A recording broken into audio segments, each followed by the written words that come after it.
Selamat pagi anak-anak, bertemu kembali dengan Pak Guru. Pada hari ini kita akan belajar pelajaran 4, 5, dan 6, subtema kedua, tema 1, hidup rukun.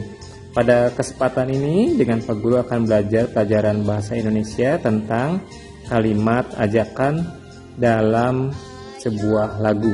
Syair lagu biasanya berisi ajakan, larangan, atau sebuah perintah. Pada syair lagu Menanam Jagung, kita nanti bisa melihat sebuah atau salah satu contoh kalimat ajakan. Coba kita perhatikan syair lagu Menanam Jagung. Di sana ada sebuah kalimat yang berisi tentang ajakan. Kalimat ajakan biasanya kita bisa lihat ada cirinya, yaitu menggunakan kata ayo atau mari. Dalam syair Menanam Jagung, di kalimat pertama ada kata ayo, ayo kawan kita bersama. Itu sebuah contoh kalimat ajakan.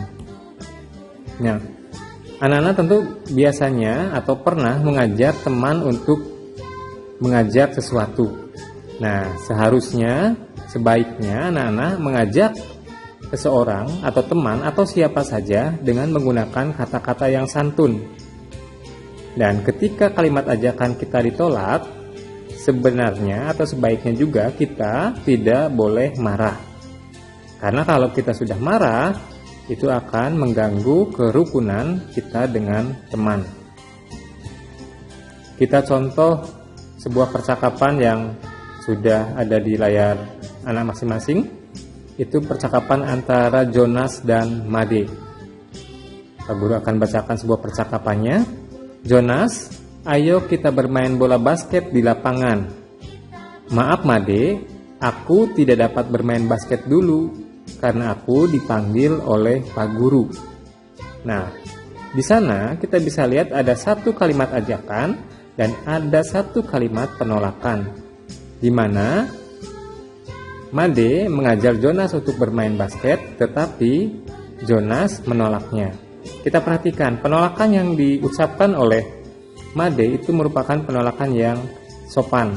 Begitupun kalimat ajakan yang diucapkan oleh Made itu merupakan kalimat ajakan juga yang santun. Nah, dalam syair lagu tadi Menanam Jagung juga, kata ayo kita bersama merupakan kalimat ajakan yang diucapkan dengan sopan. Nah, sebaiknya nanti anak-anak kalau mengajak seseorang untuk melakukan sesuatu, untuk melakukan hal yang berbuat baik, harus dengan sopan, seperti pada contoh percakapan tadi dan seperti pada syair lagu Menanam Jagung.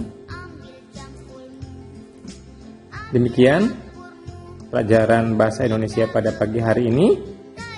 Untuk lebih jelasnya anak-anak bisa membaca kembali dari buku Bupena subtema 2 pelajaran 4, 5, dan 6. Di sana anak bisa melihat contoh-contoh yang lain. Dan jika anak mengalami kesulitan, anak bisa bertanya dengan Pak Guru lewat WA Group atau Japri. Dan selanjutnya nanti ada soal-soal latihan yang harus anak-anak kerjakan. Minta tolong, minta bantuan bimbingan dari orang tua masing-masing untuk mengerjakannya. Terima kasih. Hai anak-anak, ketemu lagi dengan Pak Guru. Kali ini kita akan membahas tentang materi selanjutnya, yaitu tentang matematika. Kita belajar matematika bersama-sama ya. Nah, kalian lihat yang akan muncul ini. Ya, kita akan belajar mengurutkan banyak benda.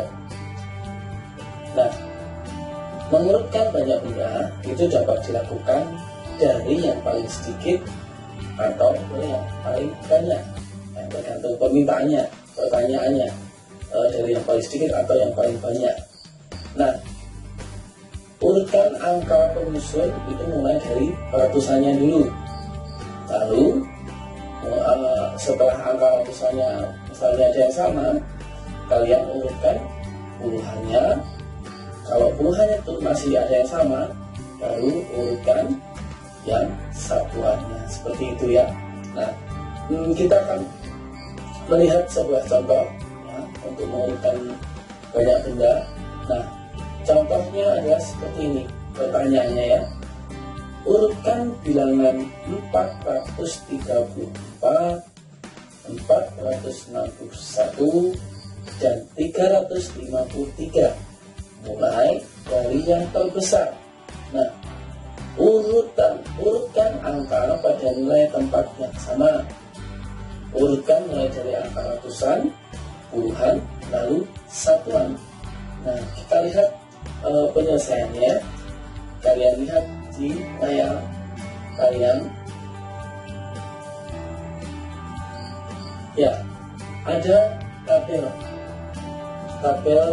nilai tempat namanya ya. Nah, yang angka pertama adalah 434. 4-nya ratusan, 3-nya puluhan, 4-nya lagi satuan, seperti di dalam tabel itu ya. Lalu yang 461, 400, 4-nya ratusan, 6-nya puluhan, 1-nya satuan, dan 353 ya sama persis seperti itu.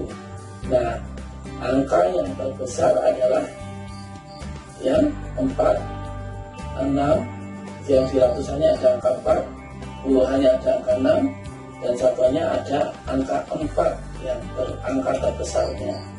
Nah, urutkan dulu angka ratusannya, yaitu dari atas bawah 4, lalu bawahnya 4, lalu 3. Nilai angka ratusan pada bilangan 434 dan 461 itu sama ratusannya. Ingat, sama ratusannya.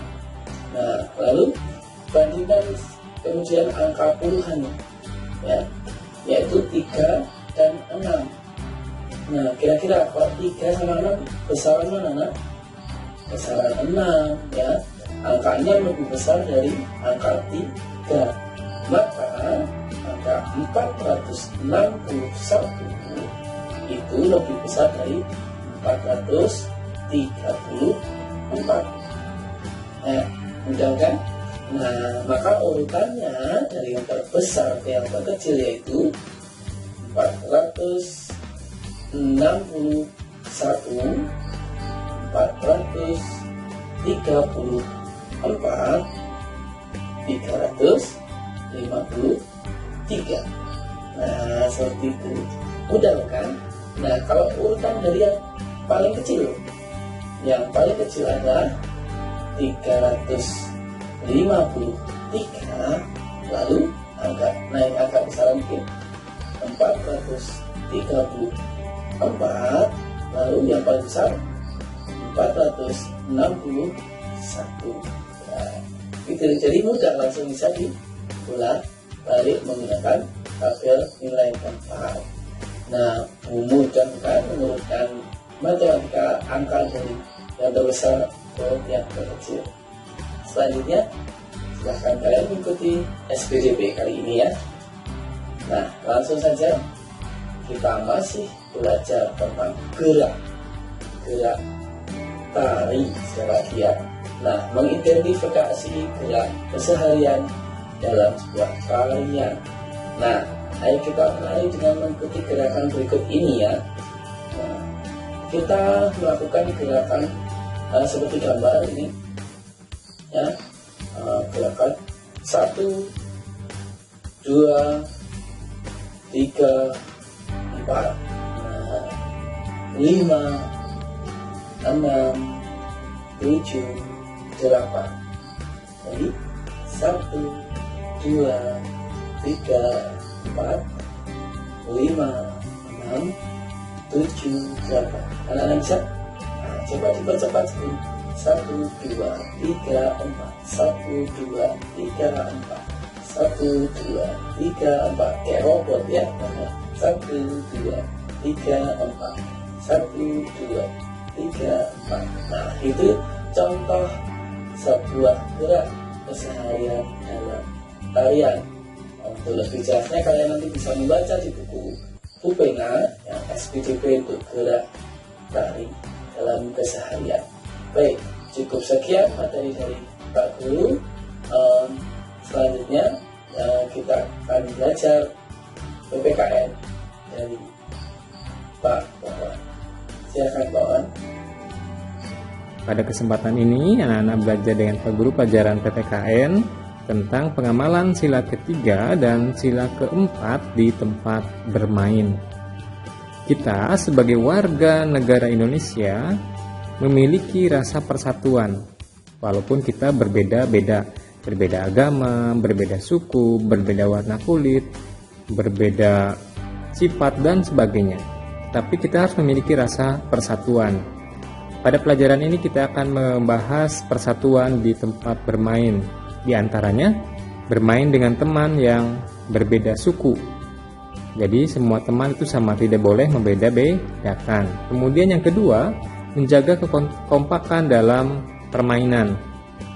Kalau kita kompak, pasti hasilnya juga akan bagus. Beda dengan kalau kita tidak kompak.